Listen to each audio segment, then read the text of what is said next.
নমস্কার বন্ধুরা, মন্দিরের রান্নাঘরে সকলকে স্বাগত জানাই। আর বিকেল বেলায় 5 মিনিটে যদি এই পকোড়া তাহলে কেমন হবে বলুন। তার জন্য গোবিন্দভোগ চাল কিছুক্ষণ ভিজিয়ে জল ঝরিয়ে মিক্সি জারে দিয়ে তার সাথে দুটো সিদ্ধ আলু দিয়ে দিয়েছি। সামান্য পরিমাণে জল দিয়ে মিহি একটা পেস্ট বানিয়ে নিতে হবে, খুব একটা কিন্তু পাতলা পেস্ট হবে না। এবার কিন্তু পেস্টটা দেখিয়ে দিচ্ছি কীরকম ঘন আমরা পেস্ট করেছি।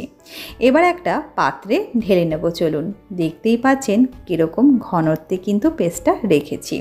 চলুন, এর সাথে তো কিছু মশলাপাতি দিতে হবে। তার জন্য ধনেপাতা কুচি, কাঁচা লঙ্কা কুচি, কালো জিরে, নুন, সামান্য একটু চিনি, এতে আপনারা খাবার সোডা অথবা ইনো ব্যবহার করতে পারেন। আমি কিন্তু সামান্য পরিমাণে একটু ইনো ব্যবহার করেছি। সব কিছু দিয়ে ভালো করে মাখিয়ে নেবেন, ব্যাস আর কিছু কাজ নেই কিন্তু। এরপরে গ্যাসের ওপর একটা কড়াই বসিয়ে তাতে সাদা তেল দিয়ে একটু গরম হলে ছোট ছোট বড়ার আকারে দিয়ে দিন। আর এপিঠ ওপিঠ লাল লাল করে ভেজে তুলে নিন।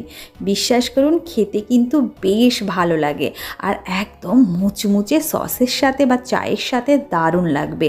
এবার একটা সস বানিয়ে নিই। চলুন, বাটিতে টমেটো সস বা চিলি টমেটো সস যাই আপনাদের কাছে থাকুক তার সেটা দিয়ে সামান্য একটু পেঁয়াজ চিটি করে কুচিয়ে দিয়ে ব্যাস সস কিন্তু রেডি।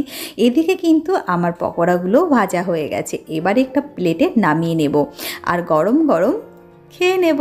খেতে কিন্তু বেশ ভালো লাগে। নতুন বন্ধুরা অবশ্যই করে কিন্তু চ্যানেলটা সাবস্ক্রাইব করে দেবেন, পাশে থাকা বেল আইকনটি অন করে দেবেন। নতুন নতুন ভিডিও আপনারা চট জলদি পেয়ে যাবেন।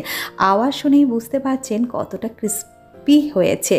অবশ্যই একবার এই রেসিপিটা বানিয়ে খেয়ে বলবেন, অবশ্যই কমেন্ট করে জানাবেন আপনাদের কেমন লাগে।